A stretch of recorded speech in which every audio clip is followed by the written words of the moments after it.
From Kansas State University, this is Agriculture Today. Eric Atkinson with you. Here's what's ahead. K-State's Jaymelynn Farney will talk about salvaging drought-stressed corn as cattle feed. In what form does that corn best serve as a forage feedstuff? What guidelines need to be followed in processing it? And what nutrient value it provides to the cow herd? Also, K-State's Jeff Whitworth reports on potato leafhoppers attacking alfalfa and soybean stands in Kansas. He says that these are especially threatening to alfalfa and that the timing of an insecticide treatment is critical to controlling them. Jeff also provides an update on chinch bug pressure in corn and grain sorghum fields. And awaiting with his weekly commentary on rural Kansas, K-State's Gus Vanderhoeven. All that here on Agriculture Today. Agricultural producers, landowners, and creditors, you have a partner in your legal and financial needs. Kansas Agricultural Mediation Services offers reliable, trusted information and guidance. Whether you need advice for ag credit concerns or are transitioning your operation to the next owner, Kansas Agricultural Mediation Services can assist you in making sound decisions for your business. To learn more, call 800-321-3276 or visit us online.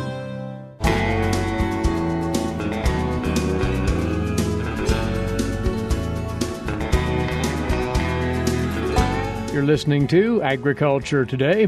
On this segment, some thoughts for you beef cattle producers who also have corn stands out there.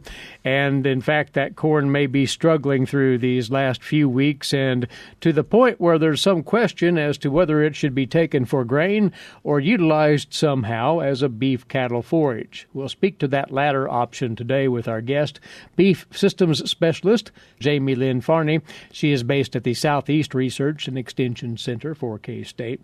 Jaymelynn, are you getting questions from producers about this prospect? Likely so. Yes, sir, I am. Guys are looking for any method to salvage some value from their corn, but they're also starting to panic a little bit because we're just going to have a shortage of fall forage or winter forages. Mm-hmm. So we're looking for any way to come up with something to help maintain our cow herd. It's going to be a forage scramble in many respects, unfortunately, we're hearing. So if you do decide to utilize that corn as a forage, which form of forage would be the best way to go? And that needs to be contemplated very carefully, too, you say, Jaymelynn. Yes, it does. And that could even be beyond just the cattle perspective, a location within the state decision. If you are really concerned about removing too much above ground portion of the plant, that could negatively impact your soil health, increase moisture loss, and nutrient removal, some of these options I'm mentioning might not be what you do in their entirety. I'll readdress that in just a second. Mm-hmm. But what I really think one of the best methods to use this corn is silage. When you put up corn silage, all of the potential problems that we have with the green corn is mitigated. The first problem is this drought-stressed corn is going to be high in nitrate. Mm-hmm. When you ensile, you can reduce nitrate concentrations anywhere between 30 to 60%. More times than not, that makes it safe to feed for even pregnant cattle. Another thing, we could cut this droughty corn and put it up as a hay. However, it's been reported that it potentially can take up to a month to dry it to be able to properly cure and put in a bale. And it must be dry because we really don't want to have a bunch of barn fires due to wet corn. Right. If you really do want to go ahead and put it up for hay, definitely need to condition the corn as you cut it. Crimp it, do some form of method to help it dry quicker. Having to wait 30 days is pretty tough on producers trying to get stuff put up. So those two reasons is why I kind of think the silage is an easier method. Now, if you are wanting to go ahead and still put up your corn as an ensiled product but don't want to have to do bunkers, you would prefer to put it up as baleage. That is a very good option as well. you can put up baleage corn anywhere at a little bit higher dry matter concentration than you do for silage. 45 to 55% moisture, you can still go ahead and get an effective baleage out of your drought-stressed corn. Now, once again, it's not 100% upside on the baleage. There is some downsides to it. For one thing, those bales can be a little bit difficult to maneuver. Mm-hmm. You have a lot of plastic wrap to deal with when you're done feeding it. And just like in siling, but maybe even to a higher degree, improper wrapping can really ruin your corn bale. We recommend that if you do baleage, you really have to tightly pack your corn bale. Try and get as much oxygen out as you can prior to wrapping. Wrap it at least 6 times with plastic. And, make sure that the moisture is anywhere between 45 at the lowest up to 60% moisture to get proper fermentation. Otherwise, you're going to end up with a bale that's just moldy. The other thing on those baleage, you really have to pay attention where you set those bales. You don't want them to get somewhere that they can potentially get holes poked in them via moving branches, brush, wildlife that could potentially put holes in it. If you do see holes in those bales, you really need to get that hole covered with an approved tape to stop oxygen getting to those bales. So it is high maintenance, that baleage option. But if you can pull it off, the quality of the product will be equitable to an ensiled corn, right? Yes, sir. It is a wonderful method. Like I said, it makes as good of quality feed as silage. Now, there's another option yet, and that would be grazing that corn outright at some point. Once more, this requires rather intense management because of all kinds of potential things that could go wrong, Jaymelynn. Yes. So once again, the nitrates are one of your biggest concerns. But luckily with grazing of this green standing corn, as long as you do not stalk it too heavily and only allow the calves and calves to eat the leafy portion, stay away from that stalk and especially the base of the stem and that bottom 8 inches, they're going to regulate their nitrate amount. So it's not as big of a problem as if we were to green chop it and feed it straight to the cattle. So they can kind of pick and choose to be able to regulate nitrate levels. The other thing is, depending on when you get your cattle out there, the maturity of your ear can be a potential cause for concern. A fully mature kernel is going to have the most starch and has a greater chance of acidosis. So if you're worried about acidosis, strip grazing, only allowing the cows a couple of days in each strip before you move them to another spot, that will minimize acidosis concerns, especially if you have a hard kernel. Well, ask you to put on your cattle nutrition hat for a moment here and to talk about the realistic expectations of feeding drought-stressed corn silage versus a conventionally harvested corn silage. Is it comparable? Well, Eric, that's actually a two-sided sword, that answer. Yes, it can be comparable, dependent on grain amount from an energy perspective. At the same time, if there is no corn out there, then energy could be 75% less of what regular or traditional corn silage is. On the other hand, this drought-stressed corn, when you go to make it into a silage, it'll be higher protein than traditional corn silage. So you kind of have a balancing act. You potentially could have quite a bit lower energy value, but you also are getting quite a bit of protein.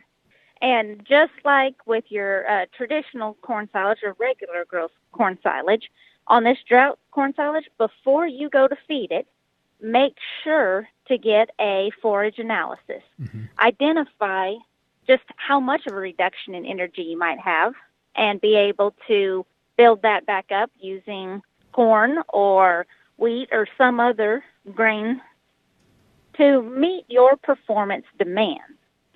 And, since we kind of had alluded to it a little bit earlier, we might be short in forage this fall. We can feed cows corn silage. I don't recommend just giving it free choice to them because they'll voluntarily eat 2.5% of their body weight on a dry matter basis, which you could be feeding 120 pounds of corn silage to a cow and she'll eat it. Yeah. She doesn't need that much from that nutrient dense of a diet. Limit feeding will be the way to extend the amount of forage we have to feed these cows, maintain condition, and there's been enough research out there to support the fact that limit feeding cows, even in full confinement, is a economical way to extend your forage supply. Those cows will breed. Those cows will do well. I'd mentioned earlier that if you're worried about making sure you leave some residue out there, the silage option is something you're worried about. Well, one way to offset that is you don't have to cut the entire field for silage. You can leave a pass, do one pass, leave 8 rows, do another pass, just to leave something out there to be able to minimize water and wind erosion and maintain some above-ground biomass if that is your management option. Additionally, you could just raise the cutter bar on your silage chopper to leave more of that residue out there in the field and still be able to have some to harvest. So there's many, many management options that you need to take into account to be able to custom fit salvaging droughty corn to meet your operational goals. There is an article in the recent Beef Tips newsletter that Jaymelynn has authored on considerations for use of drought-stressed corn for cattle. You might have a look at that at ksubeef.org. And Jaymelynn, thanks for the overview right here. We appreciate the input. Thank you, Eric. That's Jaymelynn Farney. She's a beef systems specialist, K-State Research and Extension. We'll be back with more in a moment on the K-State Radio Network. Agriculture and food systems are the main drivers of the Kansas economy, but must be improved in order to feed the world's growing population. How are we going to do so? Reduce food loss, find ways to preserve grasslands, and help families stretch their dollars. Global food systems is one of the 5 grand challenges K-State Research and Extension is addressing. To learn more, visit www.ksre.ksu.edu.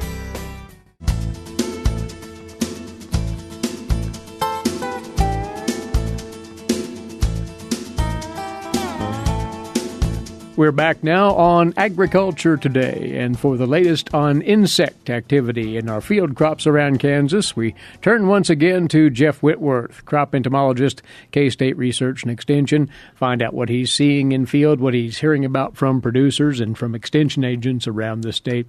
And in our legume crops, alfalfa and soybeans to an extent, you say there's something of a proliferation, Jeff, of potato leafhopper out there right now. It is. Even though the weather is miserable, the heat is insufferable, we still have pest problems. And as long as we have crops, we're going to have pest problems.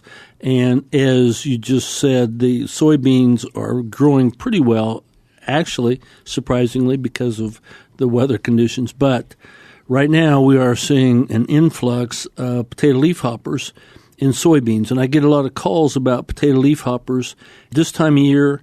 And we generally judge it by alfalfa because they're really a problem in alfalfa. But they do get in soybeans also. Generally, they migrate into Kansas because they don't, or at least we don't think they overwinter in Kansas. They generally migrate in between the second and the third cutting of alfalfa, and that's kind of about where we are this time of year. But they also get in soybeans. Now, when they're in soybeans in the southeastern part of the United States, they actually can cause problems.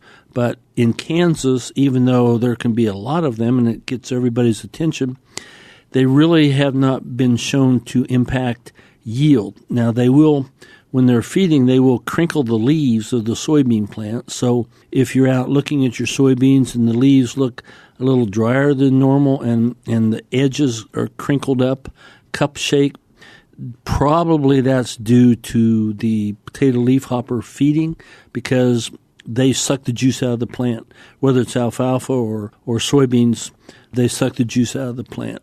So in so doing, with this hot, dry conditions, it helps dry those plants down, and they can actually turn soybean leaves, it'll make them brownish colored or crinkle up and maybe harden a little bit like they're dry.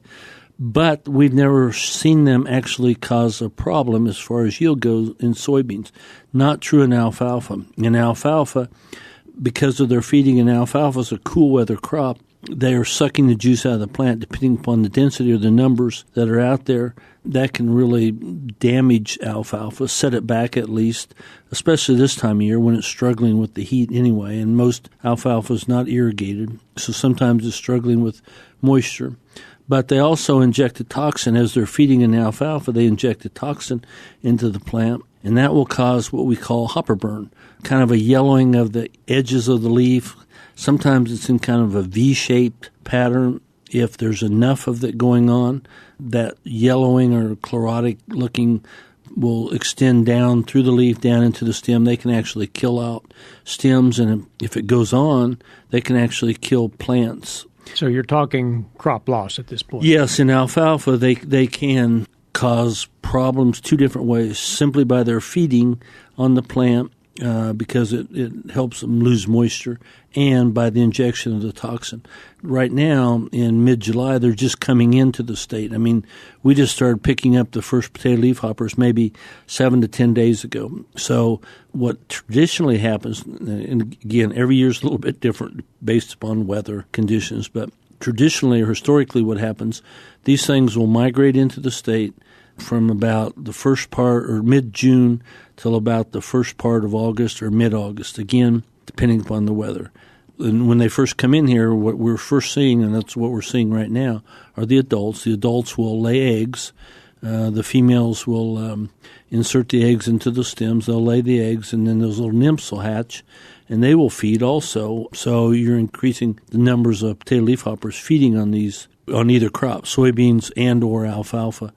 So for the next month, these populations are going to increase. Now, we're still seeing them migrate in.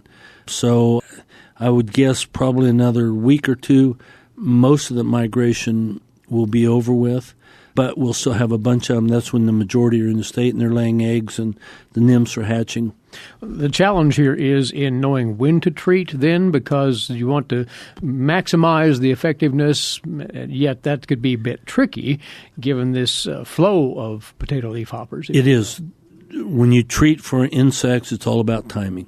No matter what it is, it's all about timing. We don't recommend you treat soybeans because, like I said, they can cause some crinkling of the leaves, but it doesn't impact on yield or impact on plant health. But alfalfa is a different story. Normally, if they're coming in now, if you're ready to swath or you're ready to cut it, it's a good time to do that. But you got to realize right now those potato leafhoppers are probably going to be migrating in for another 30 to 45 days, so you need to get out and continue to monitor your alfalfa after you've cut it. If it's not ready to swath yet, you can wait another couple of weeks. Swathing will remove the potato leafhoppers from the alfalfa, takes care of the eggs, takes care of the adults and the nymphs, and they don't come back, or at least we usually don't see them reinfest the field once it's swathed. But again, it's timing. Where they're coming in now, there's a lot of fields right now just being cut. So as the stubble's out there, these potato leafhoppers are going to be laying eggs in that stubble, and the hoppers themselves are going to be feeding on the stubble and the plants as they regenerate that growth. So in that case, you might have to treat. The nice thing about potato leafhoppers is all the products that we've tested over the years work really well, but it's all about timing. And if there is a pretty good canopy in your alfalfa, you want to make sure you use enough carrier or enough liquid to penetrate that canopy to get it to where the potato leafhoppers are, because they're going to be in the canopy underneath the leaves where they're sucking the juice out of the plant. So they're not that difficult to kill, and usually they don't reinfest the field, but we haven't seen them treated this early in the migration cycle. So that's why I'm saying you kind of want to watch it right now, is go back and 7 to 10 days and start monitoring for potato leafhoppers. It just doesn't take very many potato leafhoppers to justify a treatment because the treatment threshold is very low. So, if you got 1 or 2 per sweep, you probably justify treating your alfalfa. So exact some patience on your alfalfa treatments against potato leafhoppers. And once more, don't worry about them so much on soybeans. And we did want to pass along a quick follow-up on a topic we had last time with you, Jeff, and that is chinch bugs in corn at that point, and now making that migration as anticipated into grain sorghum. What's the latest there? Yes, the chinch bugs are not getting any better. Right now, as we speak, there's a lot of adult chinch bugs out there, and there's a lot of chinch bug egg laying going on. We're just now starting to see a few nymphs coming from the eggs.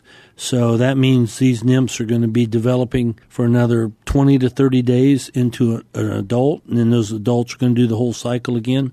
So we have at least one more generation, probably 2 or 3 more generations that we're going to be feeding on the sorghum.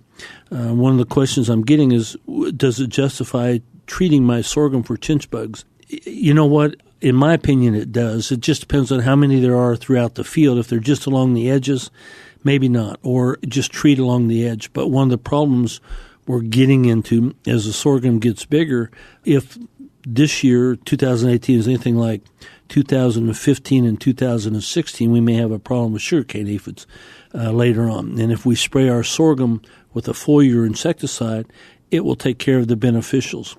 With chinch bugs, they're around the base of the plant. They're all around down behind the leaf sheath. So if you do decide to treat for chinch bugs, you need to get directed sprays or drop sprays and spray around the base of the plant. Don't just go over the top of the plant because you're not going to get it down to where the chinch bugs are.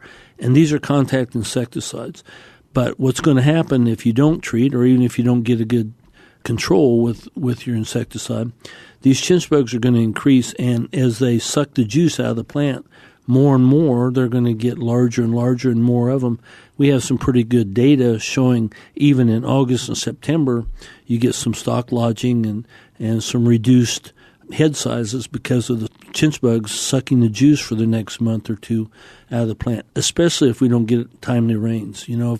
If sorghum is pretty drought tolerant at least, right. But when you got dry conditions plus a bunch of chinch bugs sucking that juice out of that plant, it's really tough for those plants to overcome all of that. So just be aware the chinch bugs aren't going to go away on their own. They're increasing, and they're going to increase for the next 30 to 60 days at least, and feeding around the base of the stalk of the plant. So economically, it may make very good sense to act against them. Yes, but once again, there are quite a few insecticides that are labeled for chinch bugs, but you really need to direct those sprays down to the base of the plant to make sure you're getting at the chinch bugs, which are behind the leaf sheaths, where they're feeding, and they're not up in the foliar part of the plant for the most part. Important point to stress there. As always, thanks for the word from the field. We'll have you back soon, Jeff. Appreciate your time. Yes, my pleasure. Thank you, Eric. Those are some of the prominent insect issues we have in our field crops around Kansas, namely potato leafhoppers in alfalfa and in soybeans, and again the chinch bugs in our feed grains. Jeff Whitworth keeping track on that activity for us, as he always does. He's a crop entomologist with K-State Research and Extension. We'll be back with more on this Agriculture Today.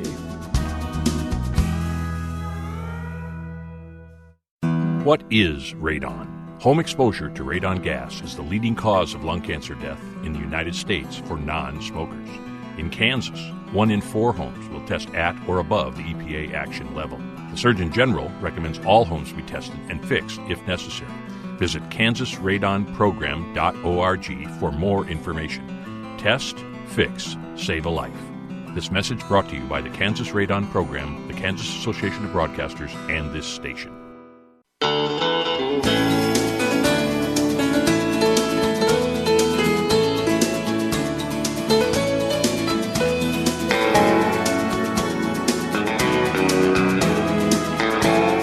Agriculture Today continues now here on the K-State Radio Network. Eric Atkinson with you, and now to today's agricultural news page and these headlines, courtesy in part of DTN.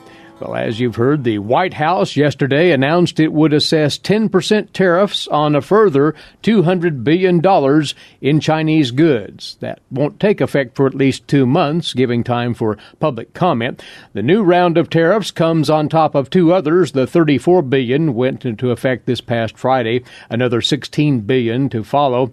President Trump's latest action will hit consumer products such as televisions, clothing, bed sheets, and air conditioners, which were spared from the first import levies last Friday.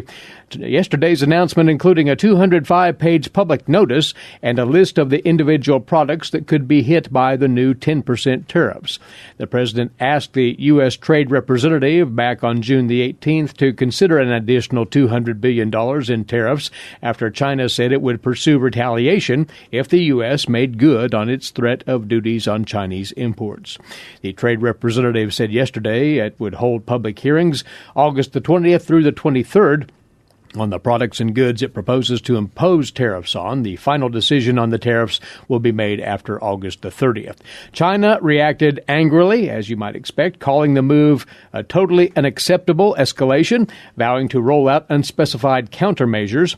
An updated request for consultations with the U.S. over its decision to levy Section 301 tariffs imposed on national security grounds on $34 billion worth of Chinese exports was submitted by China at the World Trade Organization earlier this week. The consultation over the duties first requested back on April the 4th after the trade representative published its proposed list of around $50 billion worth of Chinese exports targeted with the 25% duty the day prior. In its most recent filing, China said it was updating that request given that the duties have now been imposed.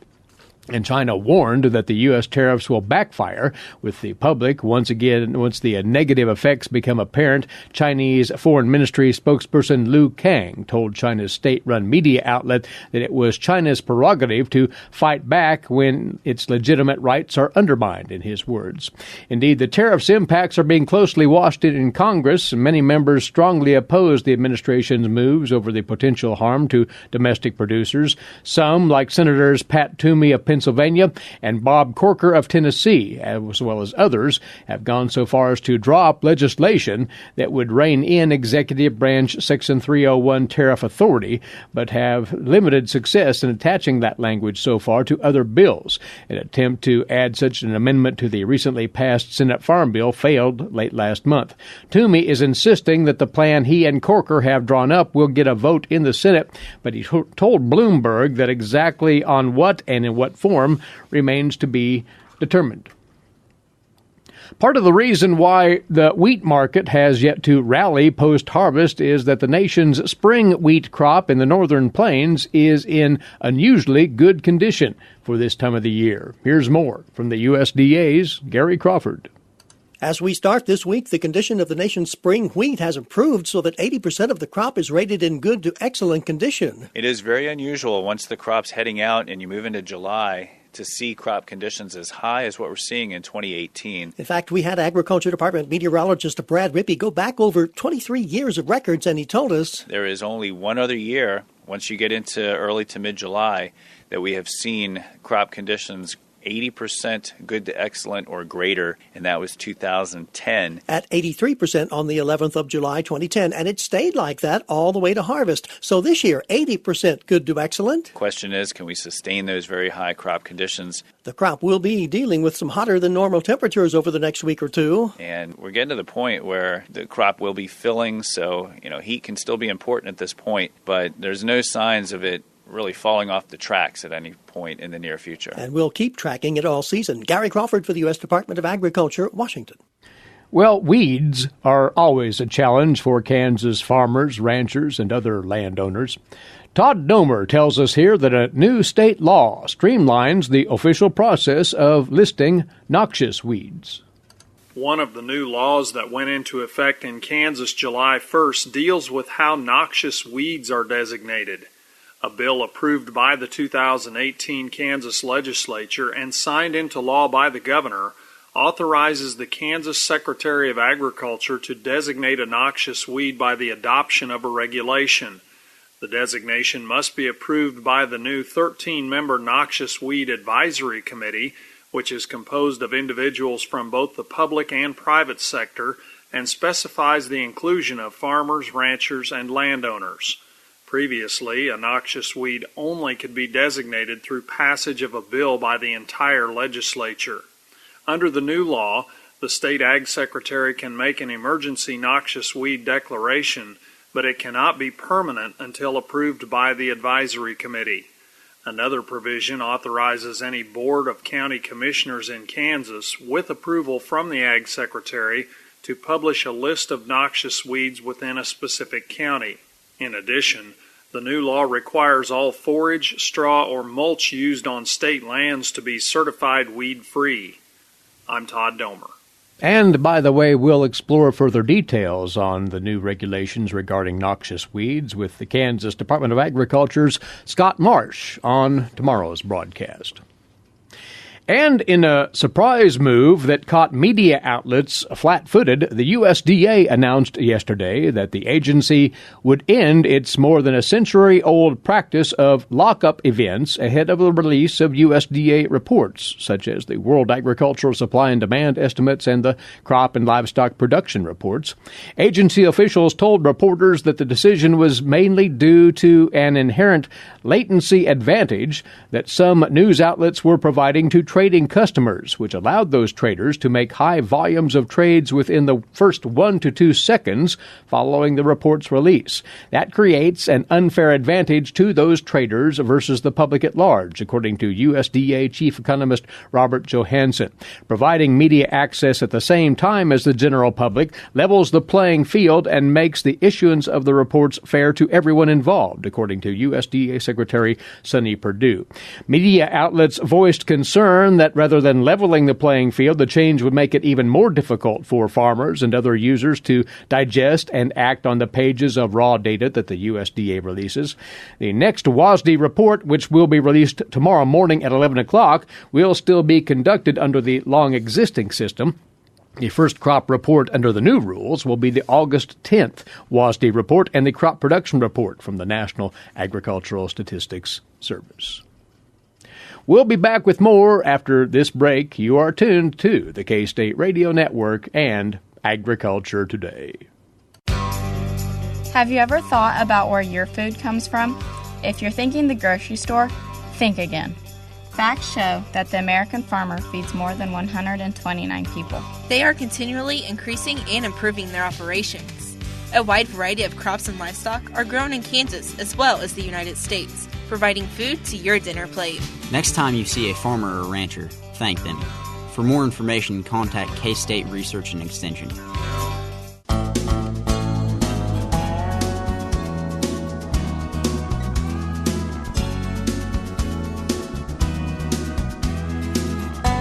This is Agriculture Today.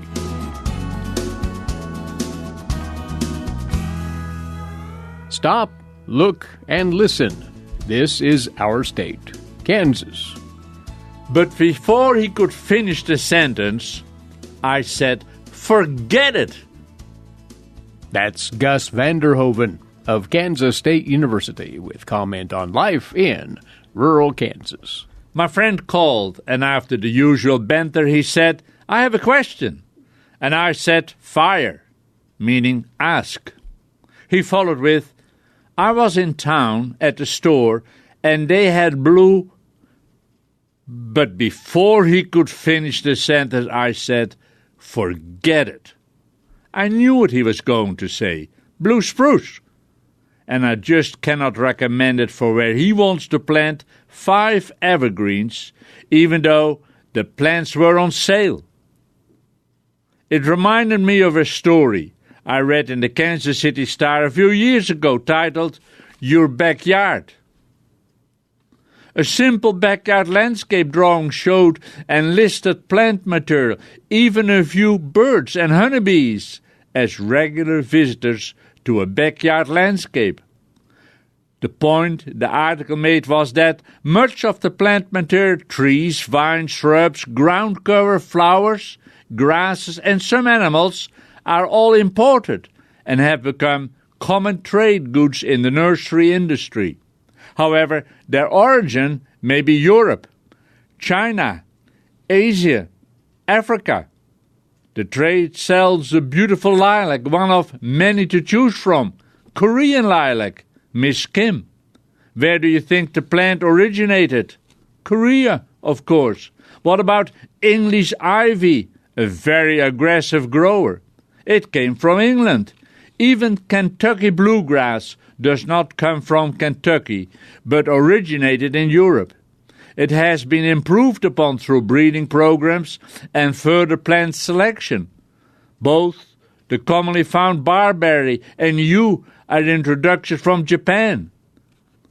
Michael Durr's book on woody plant material lists the origin of each plant and when it was introduced into the country as an ornamental plant. Of course, well before that, many plants were introduced into Europe by early plant explorers who traveled all over the world, following the explorers. The early doctors sailing on the wooden ships often were botanists in their own rights, as plants were often used as medicinal plants, medicinal purposes. There were also plant explorers who set out to explore and collect the plant material of newly discovered parts of this world. Of course, the common man had no interest, no knowledge of the plant kingdom. Learned men had a deep interest in plants, either because they were botanists or had a commercial interest. The story of the simple tulip, no longer a simple tulip, is a story often told as an example of people going nuts about a simple bloom. Just think back to the era of tulip mania, where people traded fortunes for a small bulb in the hope to sell it at a still greater profit. Indeed, a few did, but most lost their shirts and then something. There have been a few more examples like that. It was like playing the stock market, and we know all about that. However, most plants were collected, studied, and over time propagated and became part of the nursery trade. The geranium came from South Africa. The mum came from China. Impatiens came from Africa. The golden rain tree came from Eastern Asia. But do not think that the ornamental plants we use today only came from other countries. Our country, the United States of America, is so big that we even have plants which are brought from one region to another. Where do you think the attractive broadleaf shrub Oregon grape holly grew before it was introduced as an ornamental shrub? It's a shrub we can grow in Kansas. However, if you think for a moment, Oregon has a cool, misty climate. So when we grow this shrub, we should help it grow well before placing it on the northeast corner of our homes or somewhere where it escapes the hot sun or blasting, drying winds. By knowing a little about the history of the plant, we can treat it better, so it performs better.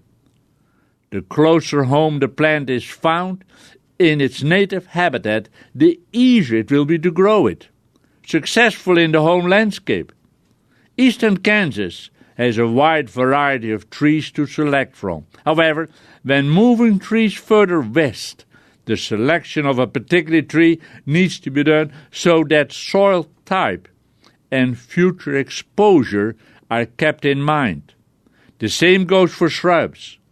Our abundance of plant material may be best expressed when selecting from the perennial prairie flowers. Indeed, many of our flowering perennials originated as common prairie forbs.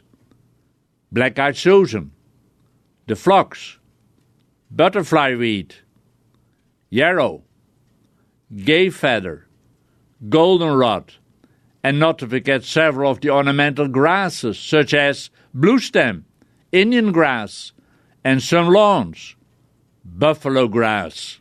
But now I'm talking native plant material which grows close to our homes, such as the yucca or Adam's needle. In the wild, it is a rangeland weed.